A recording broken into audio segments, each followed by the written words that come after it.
ठीक है, अरे वहीं से पढ़ा रहे हैं हम लोग आज। ठीक है, चलो देखें।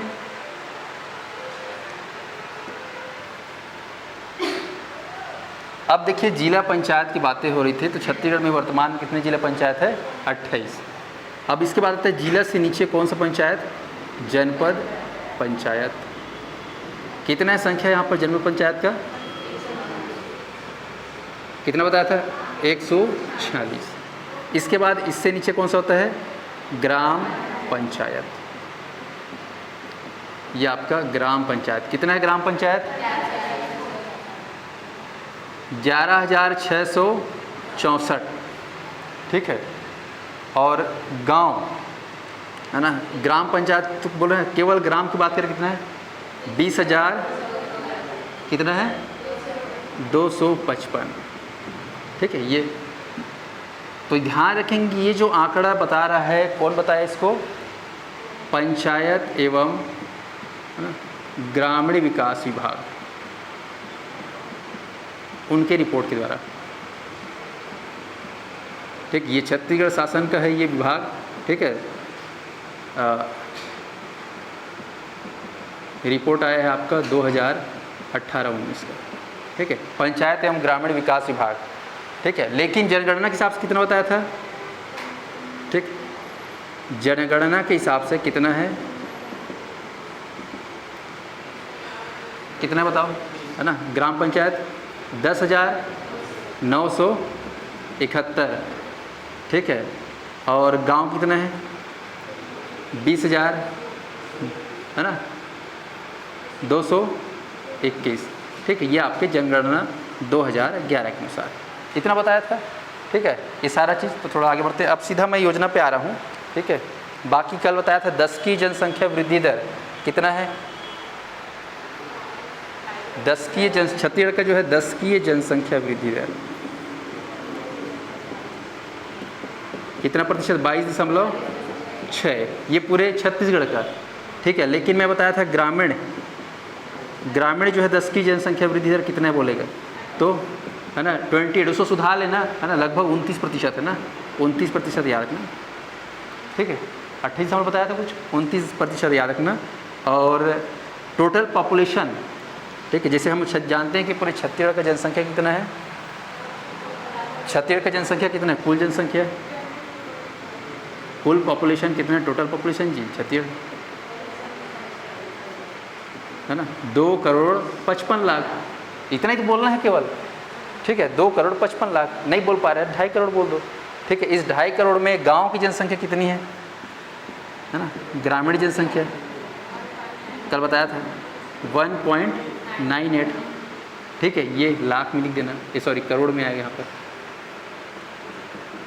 ठीक, अगर इसको मैं प्रतिशत में बोलूँ, परसेंटेज में, तो कितना परसेंट है कुल जनसंख्या का? कितना परसेंट गांव का है रहने वाले, है ना? 76 बताया ना, 76.76%। ये जनसंख्या का प्रतिशत, मतलब छत्तीसगढ़ में लगभग 76% आबादी किनकी है? इनका है ग्रामीण अंचल का, है ना, ग्रामीण आबादी। ओके, तो ये सारी चीज़ मैं कल बताया था विस्तार से, आराम से। ठीक है,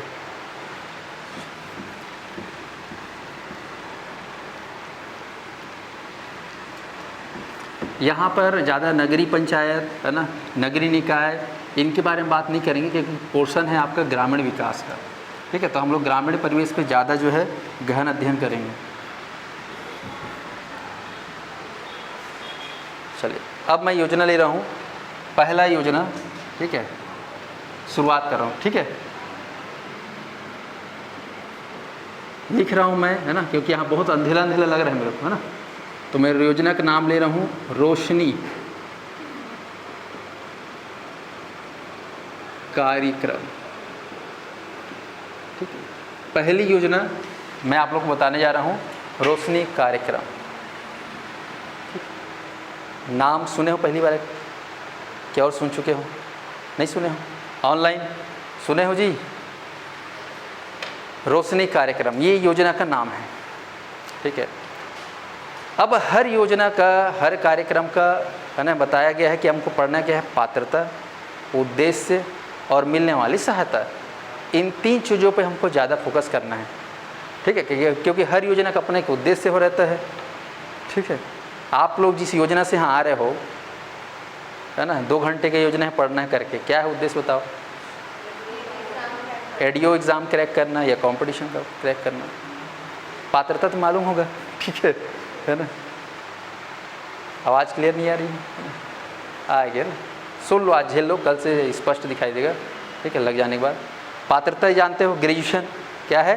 ग्रेजुएशन तभी मिलने वाली सहायता, ठीक है, वो नौकरी लगे तब सहायता मिलेगा, नहीं कहाँ सहायता मिलेगा, ठीक है, न सहायता कोई देगा भी नहीं फिर बाद में, ठीक है। तो खैर वो यहाँ पे आ जाइए। तो यहाँ पर रोशनी कार्यक्रम में अगर देखेंगे तो इस योजना का जो उद्देश्य है, उद्देश्य बात करते हैं तो ग्रामीण अंचल, है ना, खासकर ग्रामीण अंचल, और भी कौन सा ग्रामीण अंचल आपको ध्यान देना है? एसटी क्षेत्र। एसटी मतलब समझते हो, अनुसूचित जनजाति, आगे समझे, जिसको हम लोग छत्तीसगढ़ी में क्या बोलते हैं? जंगली, है ना, जबकि ऐसा नहीं है, इनको क्या बोला जाता है हिंदी में? आदिवासी। क्या बोलते हैं? आदिवासी, जो पहले के निवासी छत्तीसगढ़, ठीक है। तो अनुसूचित जनजाति अथवा आदिवासी, या शॉर्ट में क्या बोलते हैं? एसटी क्षेत्र। अब इस एसटी क्षेत्र में खासकर हम बात करें तो यहाँ पर इस क्षेत्र के नक्सल प्रभावित इलाके, कौन से इलाके? फिर आप लोग लिख रहे हो, याद करो ना, पेन वेन में चला, पूरा याद करो ठसन से, ठीक है, याद करने पड़ेगा। नक्सल प्रभावित क्षेत्र के, एक माइक और लगाऊं, लो, अभी आ रही है आवाज़? अभी आवाज़ आए? ऐसा क्या? आवाज़ ही को आ रहा है। लो, आज बस की बात है, कल और सेटलमेंट हो जाएगा। नया क्लासरूम है यहाँ पर, ठीक है, स्टूडियो से नहीं पढ़ा रहा हूँ मैं अपने, है ना। चलो, यहाँ पर देखो, एसटी क्षेत्र या फिर अनुसूचित जनजाति आदिवासी के नक्सल प्रभावित क्षेत्र के युवाओं के लिए,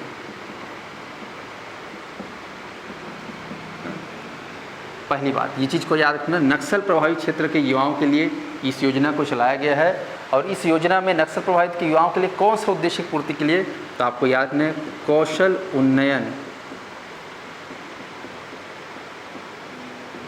के प्रशिक्षण के लिए, या फिर कौशल उन्नयन हेतु प्रशिक्षण देना भी बोल सकते हो। अब क्या होता है ये कौशल उन्नयन?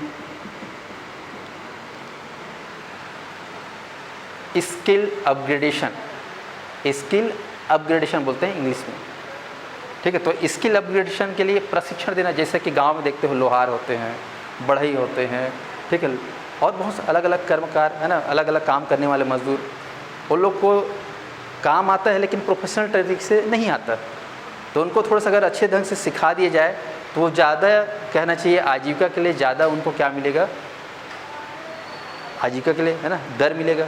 जानते हो, अगर एक प्रोफेशनल बढ़ाई और एक सामान्य बढ़ाई गांव वाला, दोनों में अंतर होता है, ठीक है। सिंपल कारपेंटर जो होता है और एक प्रोफेशनल कारपेंटर, दोनों में अंतर होता है कि नहीं होता है, ठीक है। ऐसे बहुत सारे गाँव में काम होते हैं, उनका ट्रेनिंग बाकायदा यहाँ पर दिया जाएगा। और केवल वही काम नहीं, इसके अलावा और बहुत सारे कार्य, ठीक है। आप लोग जानते हैं ना, मुख्यमंत्री कौशल विकास केंद्र आजकल वो चल रहे हैं ना, कौशल प्रशिक्षण केंद्र, कई लोग जाते हैं, है ना, कंप्यूटर सिखाते हैं, वेल्डिंग करना सिखाते हैं, बहुत सारे काम सिखाते हैं। आप लोग जितने भी मॉल में देखते हो, है ना, बहुत सारी लड़कियाँ, है ना, बाहर से आए रहते हैं, बस्तर क्षेत्र से आपको बहुत लोग मिलेंगे, वो लोग ये सब कोर्स करके आते हैं। लाइवलीहुड कॉलेज सुने हो, है ना, लाइवलीहुड कॉलेज, ठीक है। तो वहाँ पे ये सारे ट्रेनिंग दिया जाता है। तो ये जो है एक माध्यम है कौशल उन्नयन। उनको जो भी आता है या फिर वो नहीं भी आता तो उनको क्या सिखाया जाता है? कुछ ऐसा काम जिससे वो भविष्य में कहीं जाकर वो काम कर सके और बदले में उसको रोजगार मिल सके। तो ये जो रोशनी कार्यक्रम है ये किसके लिए बोलना चाहिए? तो कौशल उन्नयन हेतु प्रशिक्षण देना इसका मुख्य उद्देश्य है। और ये प्रशिक्षण किन क्षेत्र के लोगों को दिया जा रहा है? केवल और केवल नक्सल प्रभावित क्षेत्र, ठीक है। और नक्सल प्रभावित जानते हैं, कोलो रहते हैं, दिमाग लगाओ, इधर ये दिखते हैं ना बेल्ट पूरा खतरनाक, बस्तर संभाग। तो यहाँ पर आपको याद रखना है, ठीक है, नक्सल प्रभावित क्षेत्र के लोगों को क्या देना है? कौशल उन्नयन हेतु प्रशिक्षण देना। अब आते हैं इसमें पात्रता। क्या देखते हैं? पात्रता। क्या है पात्रता? देखिए पात्रता,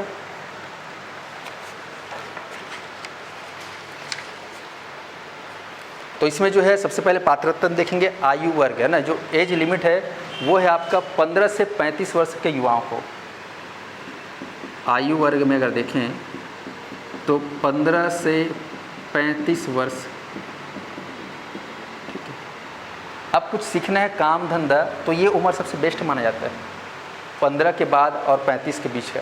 जानते हो 35 के बाद फिर सीखने का जो है ना, ऐसा नहीं है सीखने की कोई उम्र नहीं होती बोलते हैं, लेकिन फिर भी बढ़ई काम सीखना है और कुछ काम सीखना है तो ये उम्र सबसे बेस्ट माना गया है, 15 से 35। बाकी पढ़ने लिखने की कोई उम्र ही नहीं है, ठीक है। वो पेपर में देखना भयंकर है ना, 60 साल 70 साल में भी पीएचडी करते हैं, ठीक है, वो बात अलग है।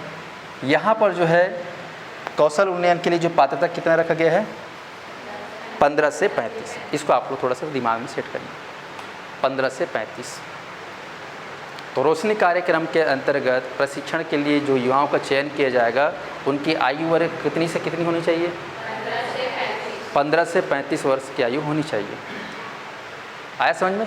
ये आपका पात्रता है। और यहाँ पर जो है खासकर आपको याद रखना है कि इनमें जिन युवाओं का चयन होगा वो राज्य सरकार के द्वारा जो चयनित लड़के हैं, है ना, क्योंकि फॉर्म आता है इसका, देखे होगे ये जो होता है ना, इसमें सिलेक्शन होता है। ऐसा नहीं कि आप गए इस सेंटर में आओ आपको चयन कर लिए, बाकायदा इसका फॉर्म जारी होता है, नोटिफिकेशन, जैसे आप लोग फॉर्म भरते हो किसी एग्ज़ाम का, वैसे इसका ही फॉर्म जारी होता है। फॉर्म भरोगे, राज्य सरकार के पास जाएगा, है ना, वो जनपद में जाएगा, है ना, जिला पंचायत में जाएगा, वहाँ पर चयन होगा, ठीक है, तब जाके वो जाएगा वहाँ पर ट्रेनिंग लेने। कोई भी है ना अत्थू नत्थू नहीं चला जाएगा वहाँ पे, ठीक, बाकायदा उसका क्या होता है, चेक होता है, तब जाके उसको प्रशिक्षण दिया जाता है, ठीक है जी। तो ये याद रहना चाहिए। दूसरा इसमें बात है कंडीशन, आपको ध्यान में रखना है। कंडीशन इसमें ये है कि ये जो योजना का संचालन किया जा रहा है केवल 8 जिलों में। कितने जिलों में? केवल 8 जिलों में। रोशनी कार्यक्रम राज्य के कितने जिलों में संचालित करके प्रश्न बन सकता है, तो केवल 8 जिले। तो कौन कौन से 8 जिले, इसको याद रखना है, ठीक है। तो सीधा दिमाग में ले जाना है बस्तर संभाग। आप लोग याद करिए बस्तर संभाग में कितने ज़िले हैं? ये आपका कांकेर दिख रहा है, कांकेर के बाद ये कोंडागांव, ठीक है, ये है आपका नारायणपुर, ठीक है, आवाज़ आ रहा है ना, कांकेर, कोंडागांव, नारायणपुर। ये क्या है आपका? बस्तर। ये कौन सा ज़िला है? दंतेवाड़ा। इधर कौन सा ज़िला है? बीजापुर, है ना, ये आपका बीजापुर। और नीचे क्या है आपका? सुकमा, ठीक है। ये टोटल कितने ज़िले हुए? 7 ज़िले। एक ज़िला और कौन सा है? तो सीधा चले जाना बलरामपुर। कौन सा? बलराम। सुन के बड़ा ताज्जुब होगा, लेकिन इसका चयन किया गया है रोशनी कार्यक्रम। आया समझ में? तो केवल 8 ज़िले याद कर लोगे। मैं यहाँ पे लिख दे रहा हूँ बस्तर संभाग, ठीक है, के 7 ज़िले आप लोग नाम याद कर लोगे ना, प्लस एक कौन सा ज़िला? बलराम। हो गया, बन जाएगा, सिंपल। तो आयु वर्ग और ये जो पात्रता केवल किन के लिए है? उन केवल 8 जिलों के लिए जो नक्सल प्रभावित है ना। अब देखते हैं यहाँ पर प्रभावित सहायता। सीधा आ जाओ सहायता। तो सहायता की अगर बात करें तो इसमें एक खास सहायता दी जा रही है महिलाओं को। इसके अंतर्गत उस क्षेत्र के लगभग 40% महिलाओं को प्रशिक्षण देना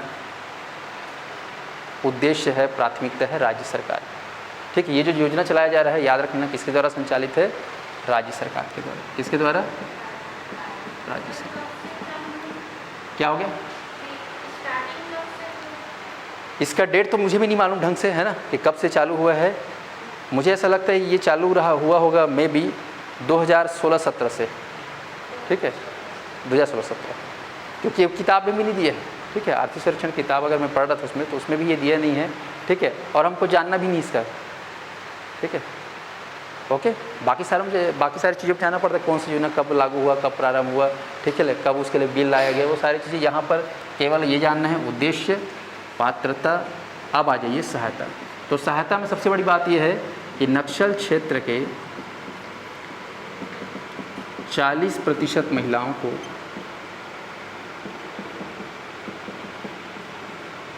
प्रशिक्षण देना।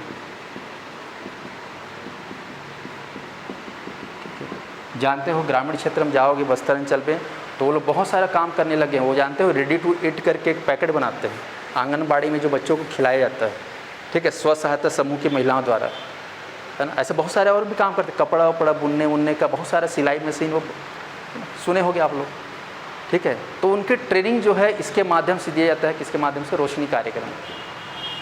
तो ये आपको याद में नक्सल क्षेत्र में 40% महिलाओं को प्रशिक्षण देना, इसमें जो है सहायता में शामिल किया गया है। अब इसमें रखा गया है लक्ष्य। तो लक्ष्य देखेंगे इसमें, तो लक्ष्य की बात करें तो लगभग 15,000 युवाओं को 15,000 युवाओं को आगामी 3 वर्षों में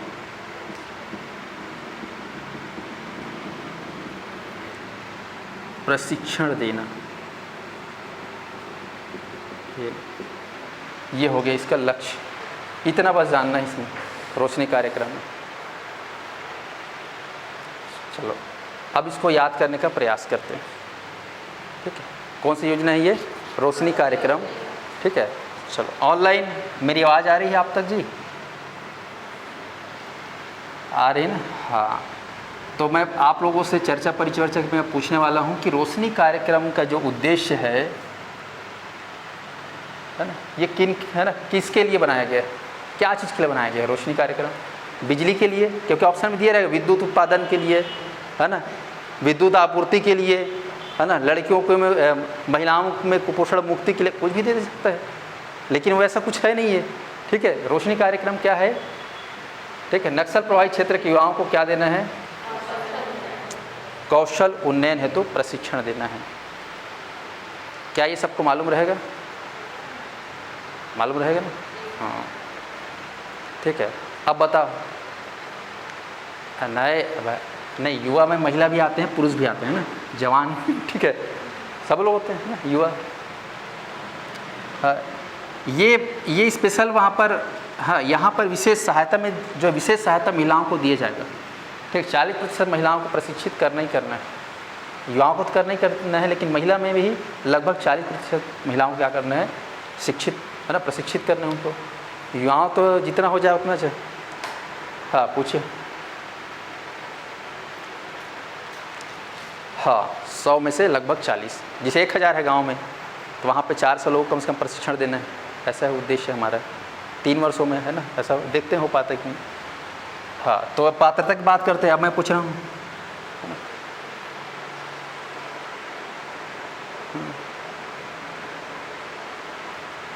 चलो, हाँ आवाज़ आ रही है।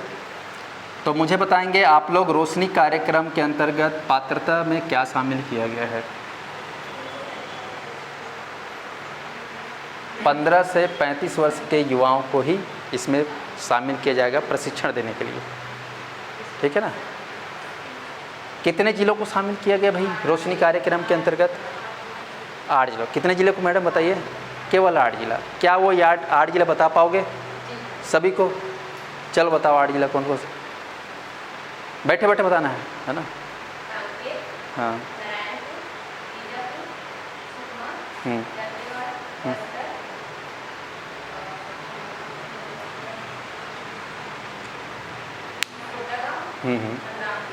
बढ़िया। आप बता लोगे ज्योति? सब बता लोगे ना? 8 जिले हैं, 7 बस्तर संभाग के और 1 बलराम, ठीक है। अब आते हैं लक्ष्य। लक्ष्य क्या है भाई इस पर? ठीक है, लगभग 15,000, कितना? 15,000 युवाओं को क्या देना है? प्रशिक्षण देना है 3 सालों तक, ठीक है। हाँ अब इसमें देखना क्या हो रहा है, जैसे आजकल पीएससी में देखोगे एग्ज़ाम का लेवल बढ़ गया है ना, वैसे व्यापक में बढ़ रहा है। अब इसी रोशनी कार्यक्रम को वो कथन के रूप में अगर पूछेगा, है ना, निम्नलिखित कथनों पर विचार कीजिए, ठीक है। रोशनी कार्यक्रम राज्य के 9 जिलों में संचालित है, पहला कथन। दूसरा कथन, इसके अंतर्गत जो है विद्युत आपूर्ति के बारे में विशेष सहायता दी जाएगा ग्रामीण अंचलों में, तीसरा कथन, ठीक है, इसके अंतर्गत नस्ल प्रभावित क्षेत्र के युवाओं को कौशल प्रशिक्षण हेतु क्या किया जाएगा, कौशल उन्नयन हेतु प्रशिक्षण दिया जाएगा, है ना। विचार कीजिए, ऑप्शन ए कथन केवल एक सही, ऑप्शन बी कथन केवल, है ना, 2 सही, ऑप्शन सी 1 2 3 सही, है ना, कथन जो ऑप्शन डी रहेगा, है ना, कथन बी सही, ऐसा टाइप से। बात समझ में आ रहा है? ऐसा आजकल पूछेगा तो कुछ नहीं, फॉर्मेट को थोड़ा दिमाग में रखना, तो ये थोड़ा याद रहेगा तो बना पाओगे। हाँ, अच्छा घूम गया क्या? ससुरे लोग मेरे को, हाँ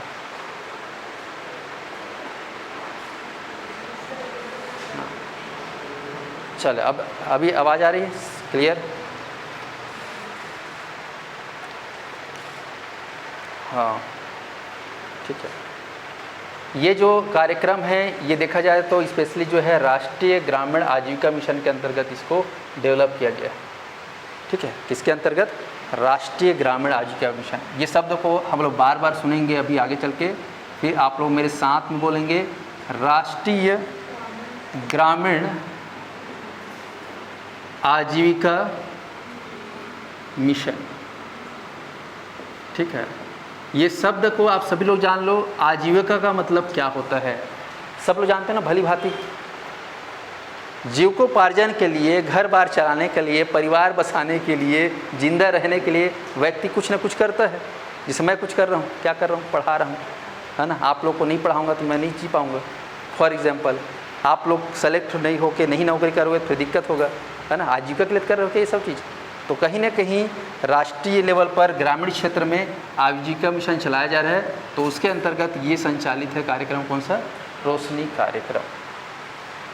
आया समझ में? तो इसको मिटा दूं मैं।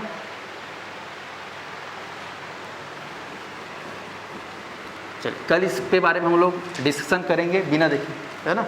आप लोग को याद करके आना है। अब दूसरा योजना मैं पढ़ाने जा रहा हूँ।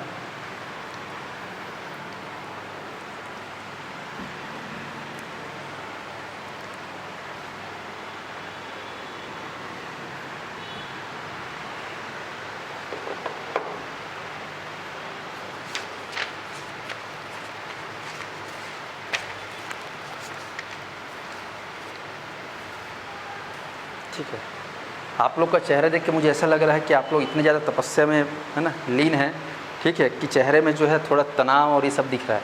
कारण गर्मी, ठीक है। कारण क्या है? गर्मी। रिलैक्स होकर हम बैठ नहीं पा रहे हैं, ठीक है। तो कोई बात नहीं, आप लोग की तपस्या जो है वो फलीभूत होगी कुछ समय पश्चात, जब होगा कि नहीं होगा, है ना। कैसे मेहनत करेंगे तो आज नहीं तो कल कभी ना कभी कुछ होगा। ऐसा पॉजिटिव एनर्जी लेकर पढ़ा करो भाई, ठीक है। हाँ चलो आगे बढ़ें। अब मैं बात करने जा रहा हूँ आप जैसे लोगों के लिए पेंशन योजना, ठीक है। कि कौन सी योजना? पेंशन योजना। अगर चेहरा देख के मेरे को बहुत वो लग रहा है कल्लई, है ना।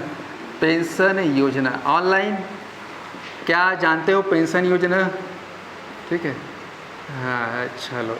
किसको कितना कितना पेंशन दिया जा रहा है ना, किन लोगों को मिल रहा है पेंशन, ठीक है, किस स्थिति में मिल रहा है पेंशन, इस पे हम लोग आज एक चर्चा कर लेते हैं, ठीक है। तो ये सामाजिक कल्याण के अंतर्गत है, सामाजिक क्षेत्र में, है ना, ये सब किया जा रहा है राज्य सरकार। तो मैं पहला पेंशन योजना के अंतर्गत ले रहा हूँ मैं, नाम है सामाजिक सुरक्षा पेंशन योजना। योजना का नाम ही है सामाजिक सुरक्षा। रुपेश चालू है कि नहीं देख लेना, चालू है ना, ध्यान रखना हम।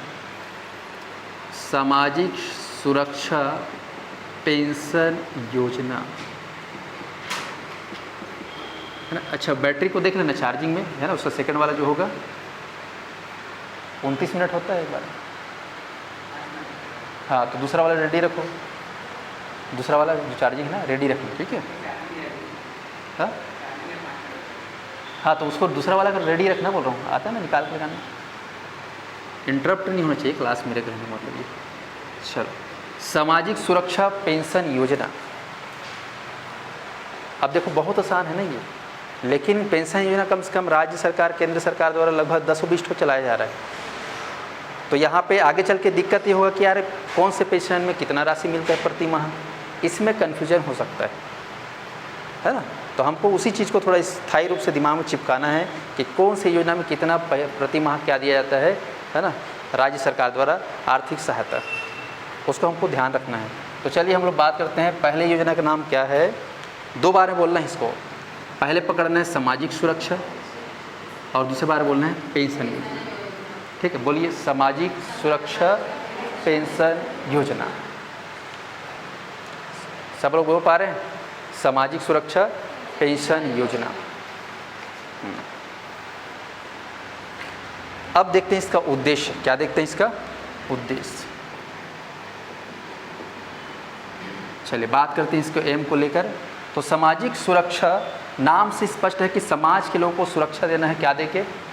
पेंशन देके, है ना। समाज को, है ना, समाज में रहने वाले लोगों को सुरक्षा देना है ना, कि किस माध्यम से? पेंशन देकर।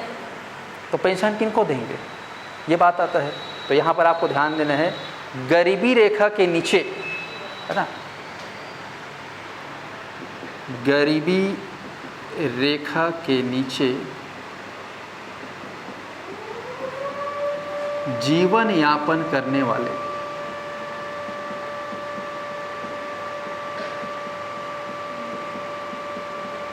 इस शब्द को पकड़ना है, गरीबी रेखा के नीचे जीवन यापन करने वाले, है ना। शॉर्टकट में हम लोग क्या बोलते हैं इनको?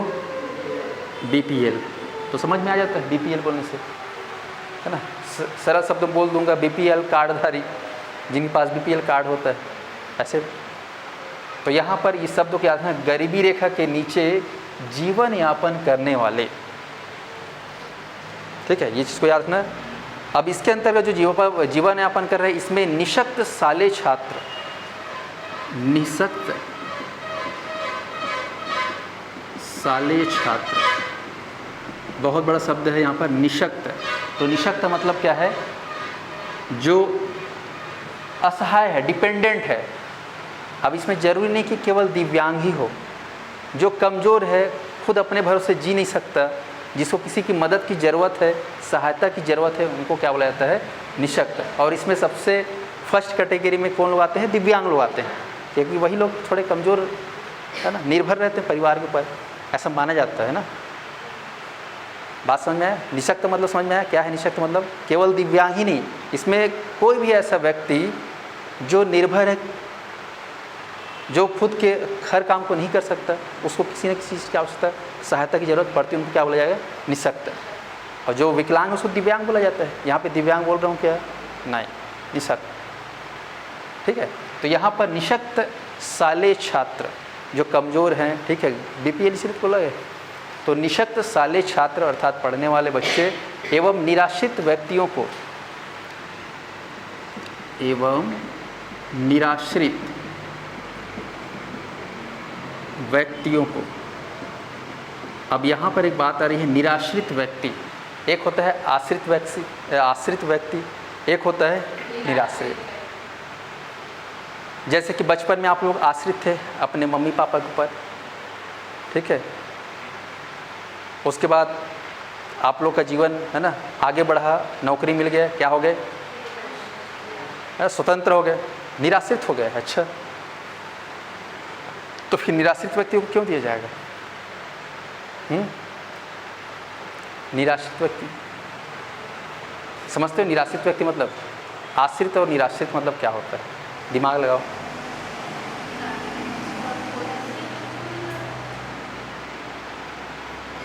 हाँ, निराश्रित का मतलब क्या हो सकता है? जिसका शादी नहीं हुआ है। हाँ, फिर से बोलो।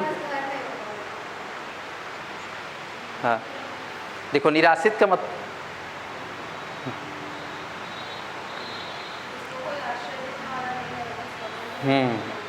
ये बात सही है। जैसे कि आप लोग देखो बुढ़ापे का जो समय होता है खासकर, वो दशा और अवस्था कहलाता है निराश्रित वाला। ठीक, वृद्धाश्रम में आप जितने भी देखेंगे वो सब लोग कौन सी कैटेगरी में आ जाएंगे? निराश्रित, निराश्रित व्यक्ति, ऐसा नहीं। तो ये निराश्रित व्यक्ति में शामिल होंगे। तो इनके है ना आर्थिक सहायता प्रदान करते हैं, है ना। तो इन व्यक्तियों को आर्थिक सहायता